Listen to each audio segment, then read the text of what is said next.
You didn't arrive here by accident.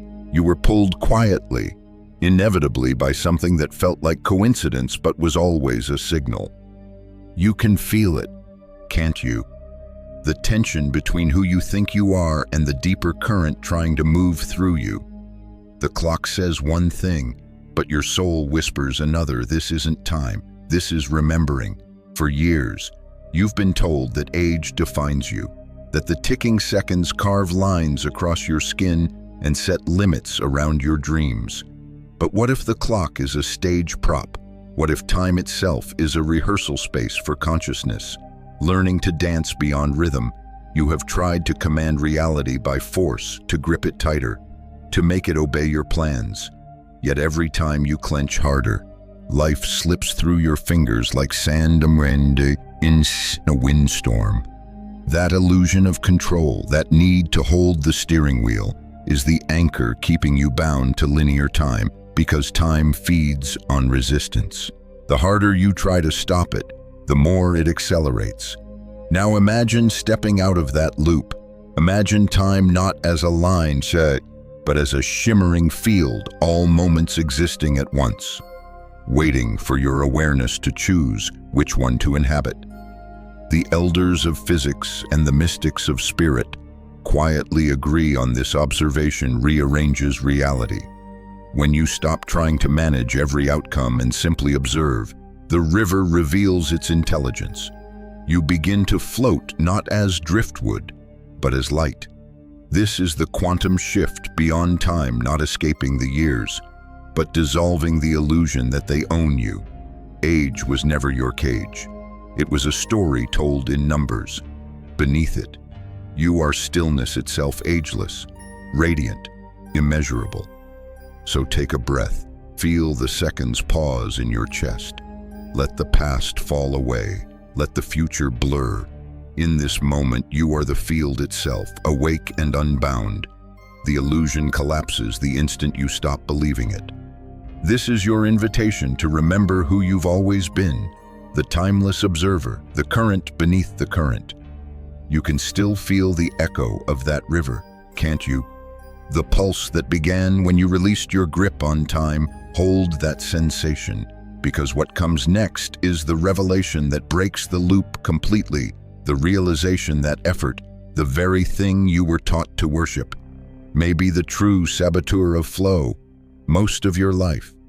You were told that progress demands struggle, that pushing harder, planning deeper, grinding longer was the sacred key to success. But look closely at the texture of that belief. Feel how rigid it is. It hums with strain. Every moment of over-effort narrows the mind's aperture, shrinking infinite possibility into a single, anxious corridor of control. The irony in the quantum landscape: contraction repels creation. The field doesn't move because you order it to. It moves because you harmonize with it. Think of two instruments trying to play together, one forcing volume, the other holding steady in tune. Which creates music, and which creates noise? Force is the noise of fear, disguised as discipline. It broadcasts a frequency of distrust, the hidden message that says, "I don't believe life can carry me, so I must drag it myself." When you send that signal into the quantum field, the response is static. The dance becomes stumbling. Synchronicities scatter. You feel like you're wading through mud because your vibration is tangled in its own resistance. Every time you chase an outcome from desperation, you accidentally amplify the very distance between you and it. The truth is simpler, almost disarming. The universe doesn't respond to force, it responds to coherence. Coherence is alignment between what you feel, what you think, and what you allow. Imagine a radio dial trembling just slightly off its station. The music fades, replaced by static. No matter how loudly you demand the song, clarity won't return until the hand steadies. That hand is your state of being. And here's the paradox that turns everything upside down when you stop trying so hard. The very energy you were chasing begins to move toward you. The current you once wrestled reveals itself as an ally, carrying you further in a single, effortless breath. than months of strained striving ever could.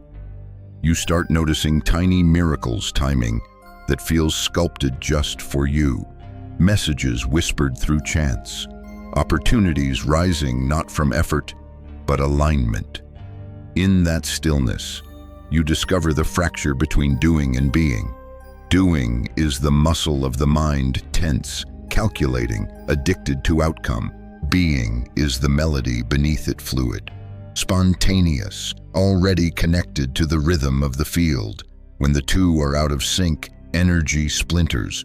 But when they merge, movement becomes music again. Effort fractures coherence because it implies separation.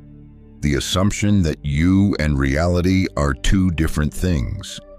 Flow heals that fracture by revealing that you were never apart to begin with. You were the current pretending to be the swimmer. So pause. Feel the space between heartbeats. Notice how reality softens when you stop commanding it. This is not laziness. It is listening. This is not passivity. It is participation at a higher octave. The moment you relax into alignment, life starts composing itself around your stillness. And that stillness is not empty. It's alive, charged, intelligent, waiting for your surrender to let it breathe. When you move from effort into flow, from resistance into coherence, you don't lose control. You return to the natural order where control was never needed. As the river carries you, your awareness expands. You begin to sense the invisible architecture behind ease, a science of surrender that modern physics whispers about, but cannot yet name. A language where emotion, magnetism, and thought form equations of manifestation. And it's here, between breath and current, that the next secret waits, the measurable truth behind the mystery, the science of surrender itself. That phrase still lingers, science of surrender. It sounds paradoxical, doesn't it? As if logic and letting go were opposites. Yet this is where mysticism and measurement finally meet. When you stop gripping reality and your breath evens out, your entire biology begins to reprogram itself. The body, once clenched in survival, softens into coherence. Your brain's frantic electrical patterns slow, and your heart's electromagnetic field, yes, it's measurable, expands outward in perfect rhythm. Some researchers call this synchronization heart-brain coherence. But to the mystics, it's the hum of alignment, the moment you become a tuning fork for the intelligence of the field. Let's bring this down from abstraction. When stress floods your system, your brain screams urgency, your muscles tighten, and your heart beats in jagged bursts.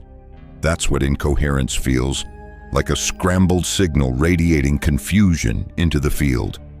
Every forced thought, every desperate affirmation, every plan rooted in fear transmits that noise.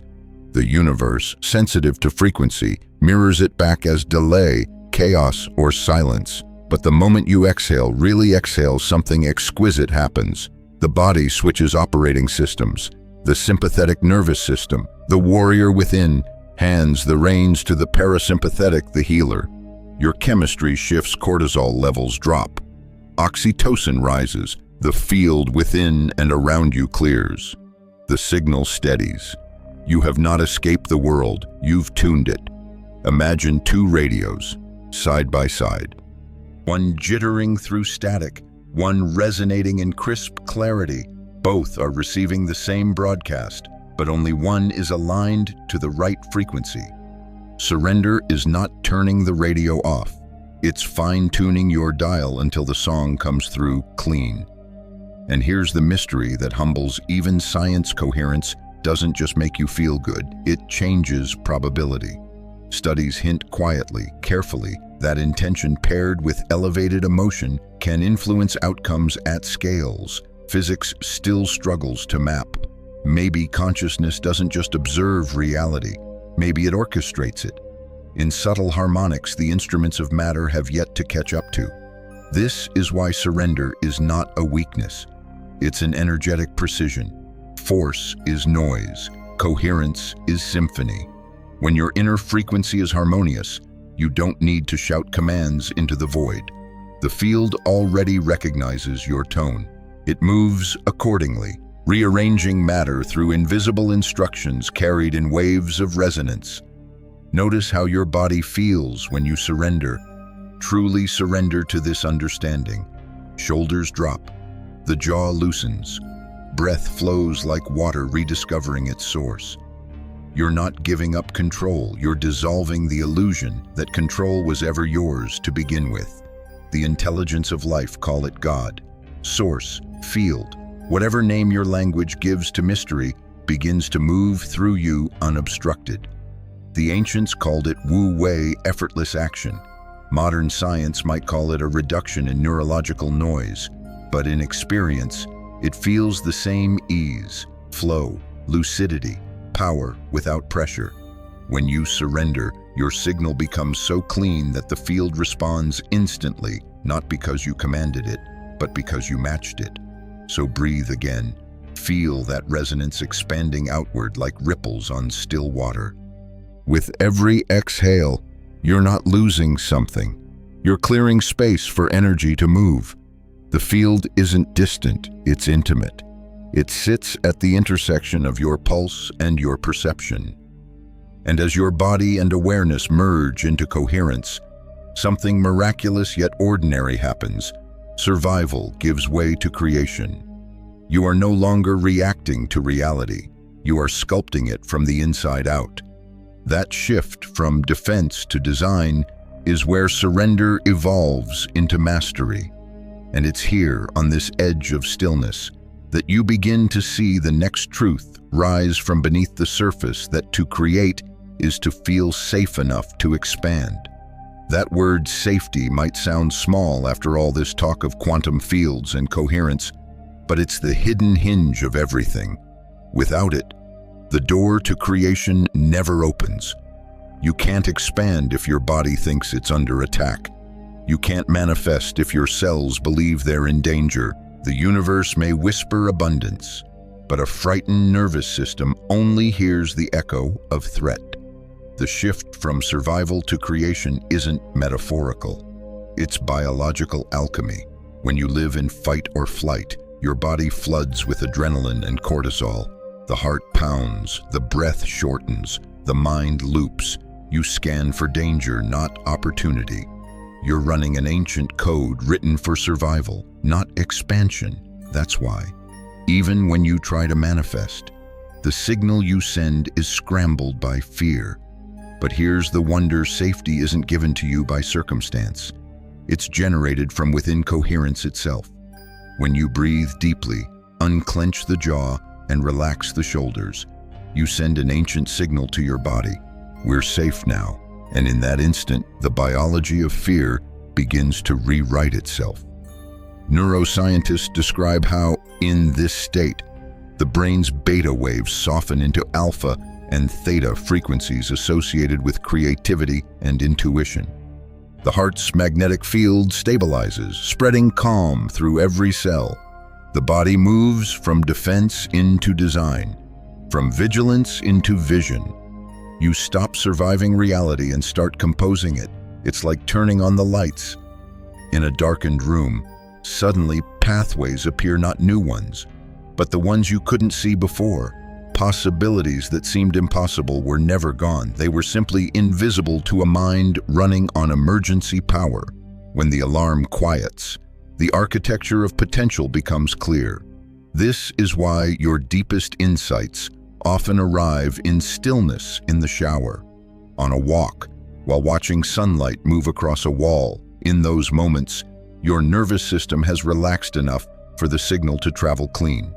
The field finally has a clear channel through which to speak, and it speaks in language beyond words: intuition, synchronicity, inner knowing, sudden peace.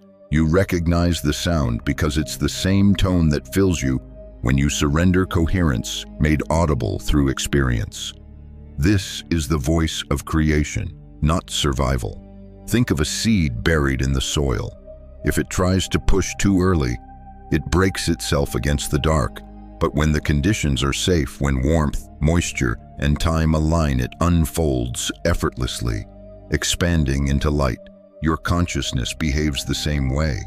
It doesn't need to force its blooming. It needs to feel safe enough to open. When you create from survival, you chase results to escape fear. When you create from coherence, you express life for the sheer joy of being alive. One is desperate, the other is divine. One drains, the other generates. So the question becomes, how do you live in creation mode while still walking through a world that often rewards survival? The answer is simpler than the mind expects: presence.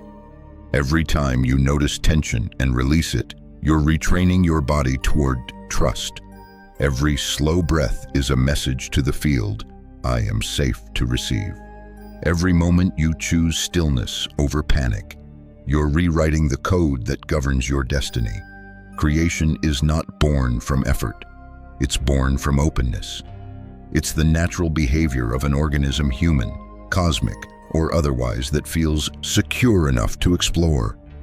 That's why the masters of every age, from sages to scientists, emphasized peace as the ultimate state of intelligence.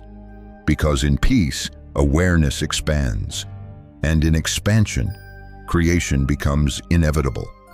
So let your system rest. Let your cells listen to silence. Let your breath recalibrate the circuitry that once mistook anxiety for ambition. The quantum field doesn't need you to struggle. It needs you to resonate. And once you begin resonating, the field starts answering, not with chaos, but with conversation. It hears your coherence and responds in kind. That's when you realize something profound. The field isn't reacting to your words or actions. It's listening to your state. And the clearer your state becomes, the louder the universe replies. The next wave of understanding is rising now, the language of that reply. The hidden conversation of frequencies that speaks not through effort, but through tone. You can sense it now, that a subtle hum between your breath and the air, the invisible dialogue you've been having with existence all along. The field isn't some distant realm. It's right here, vibrating around and within you, listening not to what you say, but to what you are. Every thought you think, every emotion you feel, sends a signal into this field, an electromagnetic conversation between matter and meaning. Your brain's electrical rhythms generate patterns. Your heart radiates magnetic waves strong enough to reach beyond your skin. Together, they form a broadcast, and reality, that shimmering, responsive ocean, answers in kind. But here's the key most miss: the field doesn't respond to words, rituals, or affirmations spoken from fear. It decodes frequency, not grammar. If you say, I am abundant, but pulse with desperation, the field doesn't hear abundance, it hears lack. If you demand love while gripping loneliness, it mirrors clinging.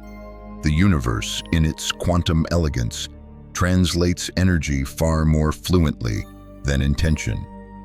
This is why repetition without resonance feels empty, why visualizations fall flat when fueled by anxiety.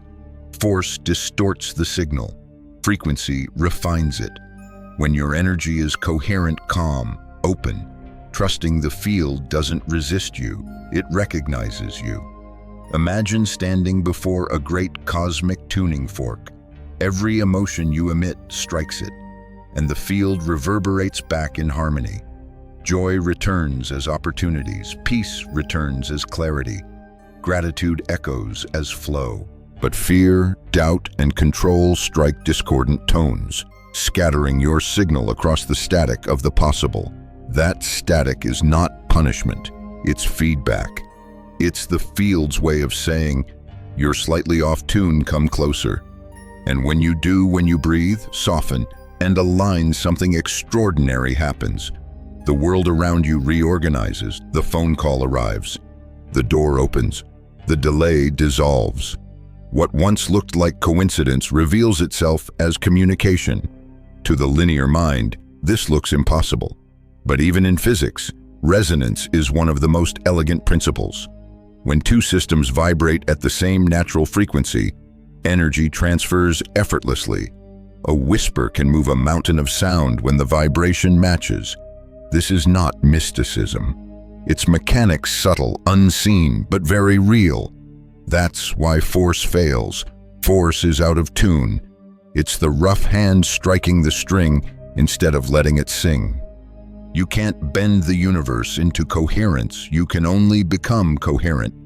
That's the paradox and the invitation. When you focus not on commanding outcomes, but on tending your state, resting your breath, relaxing your jaw, aligning thought and emotion with peace, the field adjusts to you automatically. It's like gravity responding to mass. You don't beg it, you become it. Every coherent state you enter, every quiet joy you allow, sends ripples through the unseen web of reality.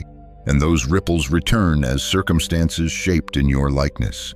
Not because you forced them, but because resonance requires no command. It simply happens. So what would your life look like if you began each day as a frequency experiment rather than a checklist of effort? What if you treated emotions as instruments, fine-tuned for communication with the field? What if, instead of fixing, you listened and noticed what tone the universe was already playing beneath the noise? That's when manifestation stops feeling like work and starts feeling like music. That's when you begin to experience creation not as an act of will, but as a natural resonance of being. Because in truth, the field has never been testing you. It has been translating you, waiting for you to remember that it doesn't speak the language of effort, but of harmony. And the deeper mystery unfolds from that realization that awareness itself, the act of observing, isn't passive, it's participatory. The observer changes the observed. So as your frequency steadies, the next revelation rises the moment you witness reality differently. Reality becomes different. This is the observer's paradox, the quantum secret hiding in plain sight.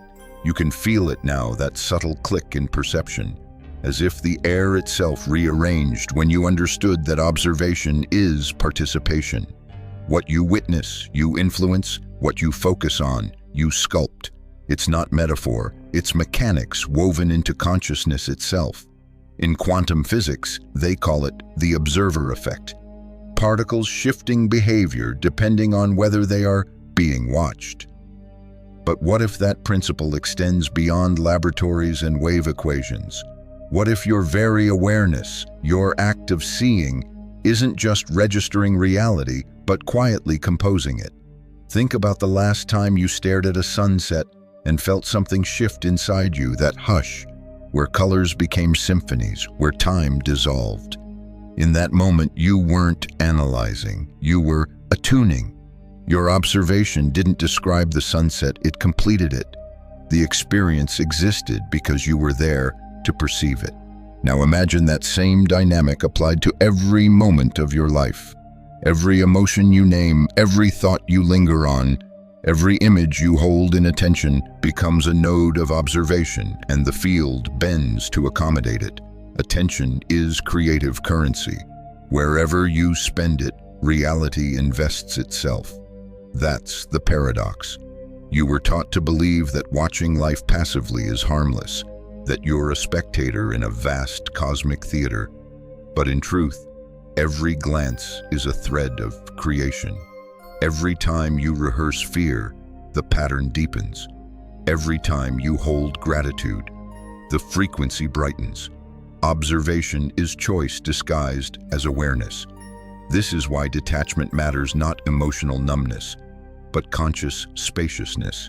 When you observe without clutching, you allow probability to breathe. The field rearranges naturally, unforced. When you observe with desperation, gripping, needing, fearing, your attention collapses possibilities into the narrow hallway of control. The act of forcing once again becomes a filter that hides the infinite. To observe consciously is to remember your role as co-creator rather than controller. It is to look upon the unknown and say, I trust what unfolds here. In that trust, the particle of possibility behaves differently. Time flexes, events synchronize, randomness begins to hum with design. Even science hints at this. Though cautiously, the observer doesn't just measure, the observer defines context. Without a conscious frame, probability remains fluid. With attention, it crystallizes. You do this with thoughts daily. You call it focus. But in the quantum sense, focus is architecture. Now imagine wielding that power with awareness instead of accident. Instead of focusing on what could go wrong, you place your attention on coherence, flow, and peace. Not as affirmations, but as frequencies you embody. You begin to observe from alignment, not anxiety. The universe, your mirror of vibration, instantly reflects that shift. It's as if you were staring into rippling water. Fear distorts the reflection, makes it shimmer with ghosts. Presence steadies it until you see clearly, and what you see clearly, you become. So when life feels chaotic, ask yourself, what am I observing right now? Not what's happening, what am I feeding with my awareness? Because the field listens less to words and more to focus. You are surrounded by infinite potentials waiting for your gaze to give them shape. This is the true meaning of manifestation. Not conjuring something from nothing, but collapsing waves of probability into form through coherent attention. The universe isn't withholding your desires.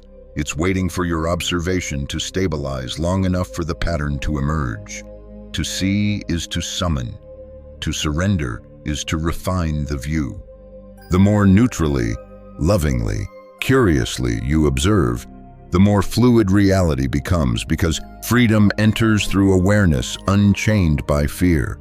And as you practice this art of seeing, something else begins to happen.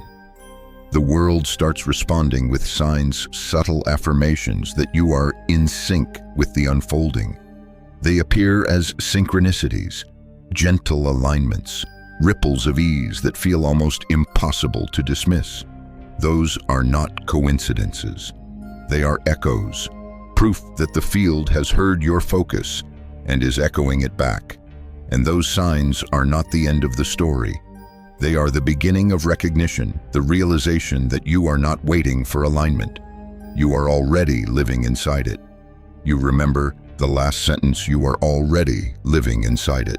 That idea hovers like a tuning note in the air, a vibration still trembling in the ribs of awareness. Because once you realize observation itself sculpts reality, you begin to see its fingerprints everywhere, evidence that the field is speaking back. These moments arrive quietly at first. You glance at the clock and see repeating numbers, 11, 11, 2, 22, 4, 44, and something deep inside recognizes the pattern before the mind can explain it.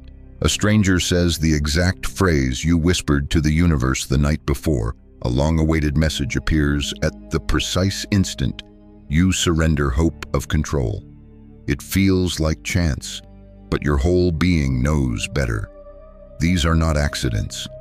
They are echoes of coherence, ripples in the field confirming that your vibration has stabilized into harmony. When the inner world and the outer begin to rhyme, you are witnessing alignment, the mirror of reality adjusting to your new frequency. It begins as synchronicity. It matures into flow. Tasks that once felt heavy begin to glide with uncanny ease. Doors open without knocking. People appear at perfect timing, not because you hunted them, but because resonance did. Alignment is intelligence expressing itself through coincidence. And there's another sign, subtler yet unmistakable ease, not laziness, not inaction, but the graceful unfolding of energy without friction. You start waking lighter. The body feels less like armor and more like an instrument. Thoughts quiet, not because you silence them, but because the noise has no place to land. In this state, effort and outcome merge. Doing and being become one continuum of movement. Intuition sharpens next. The whisper that used to be drowned in analysis becomes your compass. You start sensing directions before evidence arrives: where to go, when to rest, who to call, what to release. You notice that hesitation fades, replaced by quiet certainty. This is not arrogance, it's coherence translated into guidance. Your intuition isn't mystical fog, it's the nervous system reading frequencies faster than logic can compute. Then joy returns, not the explosive kind, but the steady glow that hums beneath the surface of being. You find yourself smiling for no reason. Gratitude expands from a reaction into a rhythm. Life feels freshly minted, like the world has been polished overnight. That joy isn't a reward, it's a resonance report. It tells you your signal is clear. Physical signs follow: sleep deepens, energy stabilizes, even the face seems to soften. The body, freed from survival tension, reconfigures itself to match the inner climate. Healing becomes less about fixing and more about remembering equilibrium. This is why the mystics called the body the first manifestation of consciousness, because it responds fastest to frequency. Even time begins to behave differently. It stretches or collapses depending on your coherence. You'll notice that what used to take months happens in weeks, that problems dissolve before they fully form. It's as if the universe has started preemptively clearing the path ahead. You have not escaped time, you've simply stopped resisting its current. And then comes the rarest sign of all inevitability, a quiet knowing that what you desire is already unfolding, that life is not testing you but translating you. The anxiety of how and when fades into the simple truth of now. You begin to walk through the world like a musician who already hears the melody before a single note is played. But remember this, these signs are not trophies, they are calibrations. To cling to them is to turn alignment into another form of control. The moment you chase the sign, it evaporates. The moment you honor it and release it, more appear. So treat every synchronicity as a whisper from the field, saying, stay here in trust, in coherence, in surrender. They are breadcrumbs leading you deeper into the truth that alignment isn't something to reach. It's the state that reveals itself when striving ends. And when alignment stabilizes, another realization blooms like dawn breaking through mist, that time itself. The great hypnotist was never linear. That what you called aging was merely consciousness counting shadows on the wall. And now, the light is rising behind you. You felt it at the end, that subtle shift, when light began to rise behind the shadow of time. Because once alignment takes hold, the illusion of aging starts to unravel. Not the body's natural rhythm, but the story you've been told about what those rhythms mean. They said time is a one-way corridor, a conveyor belt carrying you from youth to decay. They said energy diminishes with the years, that clarity fades, that dreams expire, but those are agreements, not laws. They are cultural hypnosis, mental contracts passed down through repetition until the field itself absorbed the belief. Consider this: if consciousness influences matter, and matter is the medium through which the body exists, then how you hold time in your awareness directly shapes how your biology experiences it. The body listens to the narrative you tell about it. When you say, "I'm getting old," your cells respond with obedience. When you say, "I am expanding through time," your biology translates that too.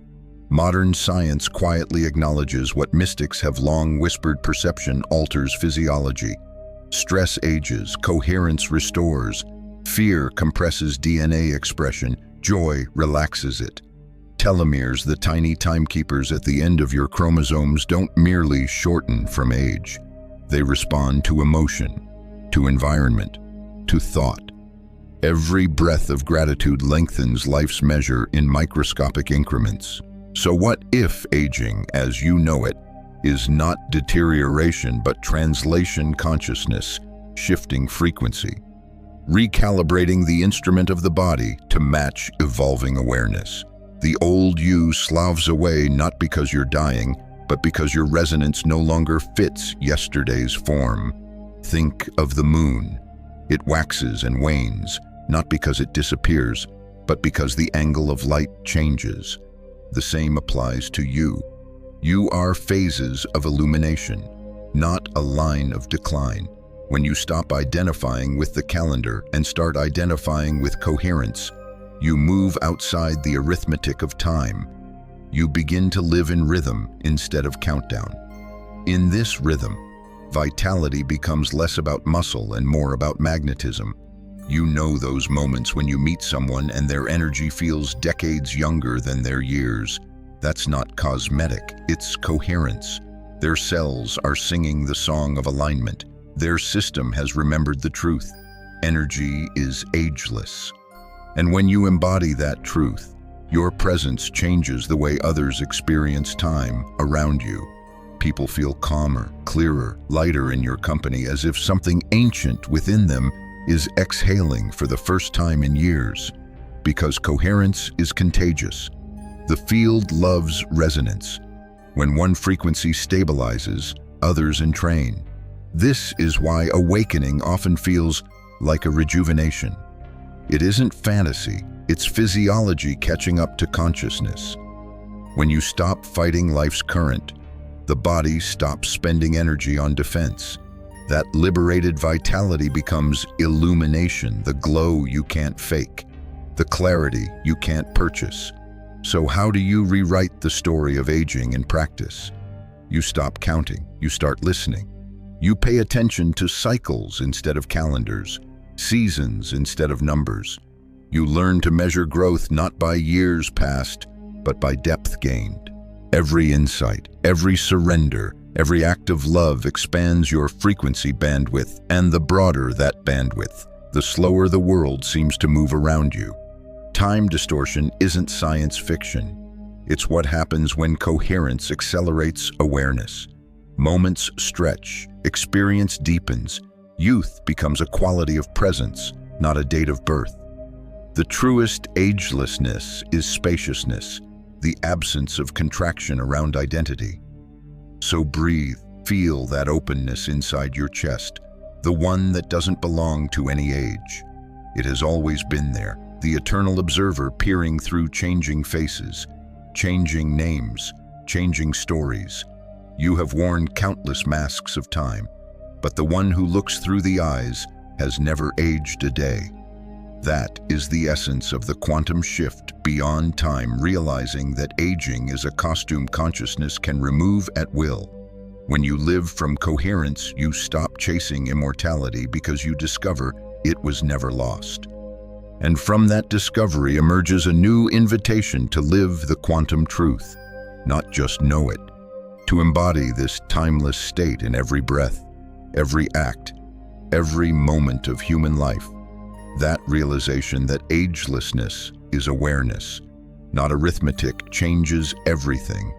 But ideas alone can't hold coherence. They must be lived through the body. Philosophy without embodiment is static. The field listens not to theory, but to rhythm, to the pulse of your lived frequency. Embodied quantum living begins in small, deliberate gestures.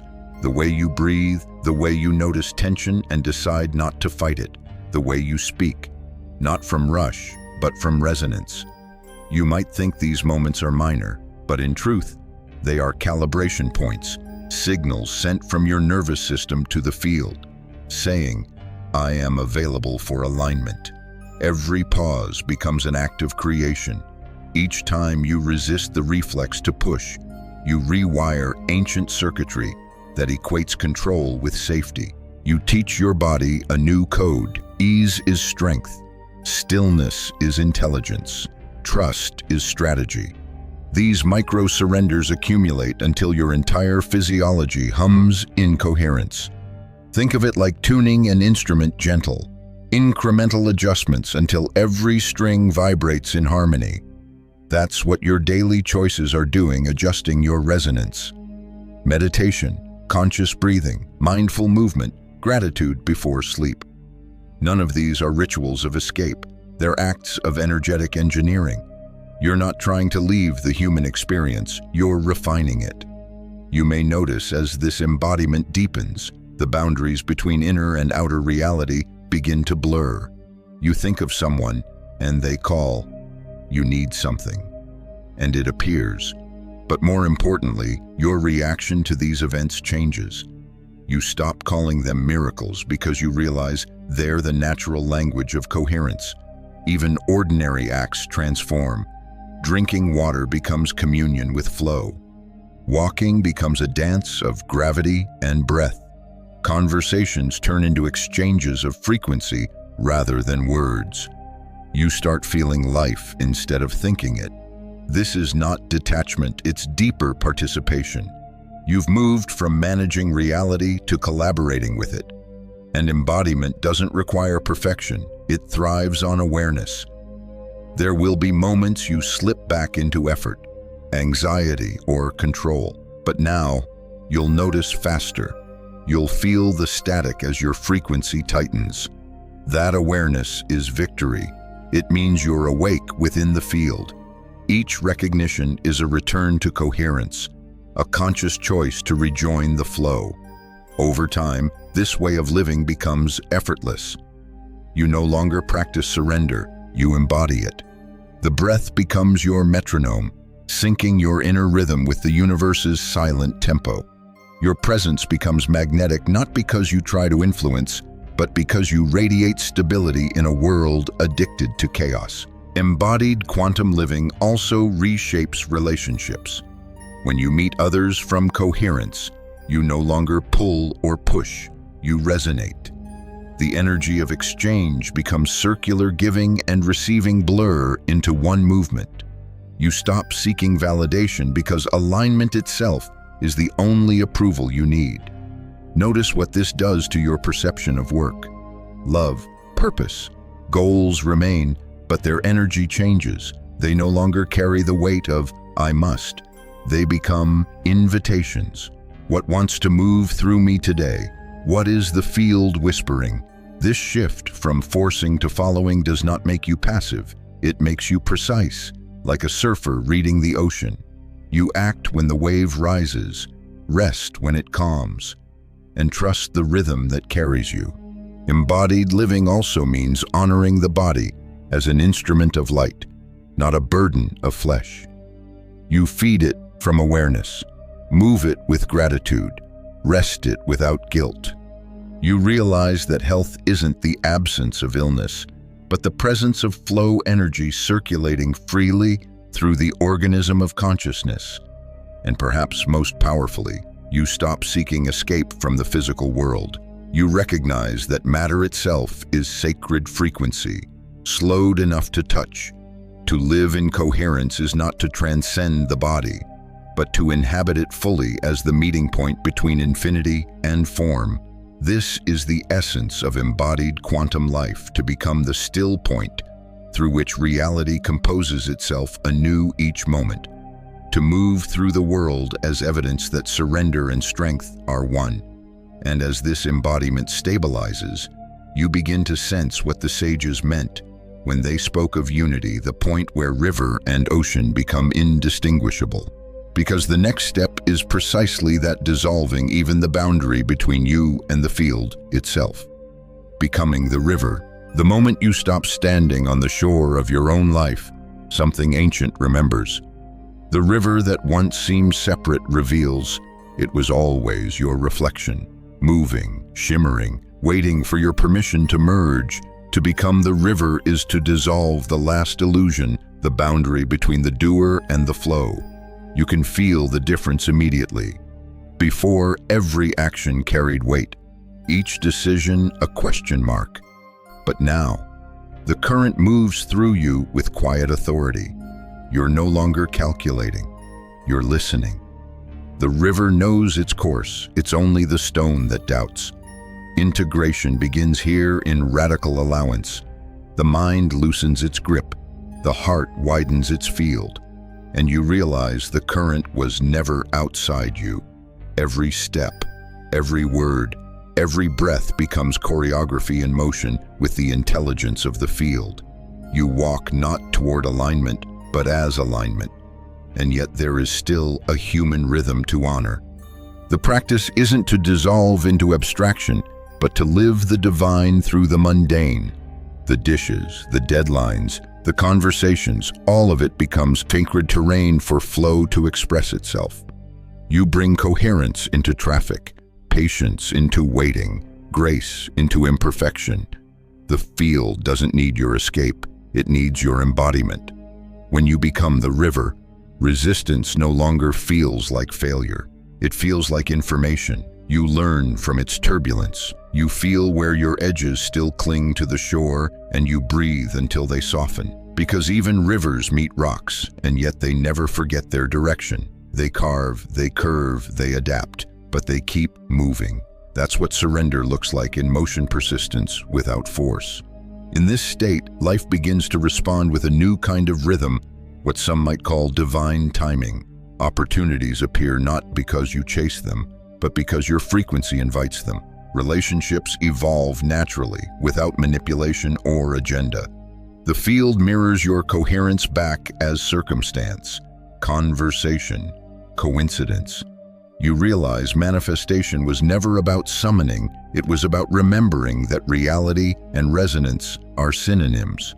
And there's something else, the subtle humility that arises when you finally understand how vast this intelligence truly is.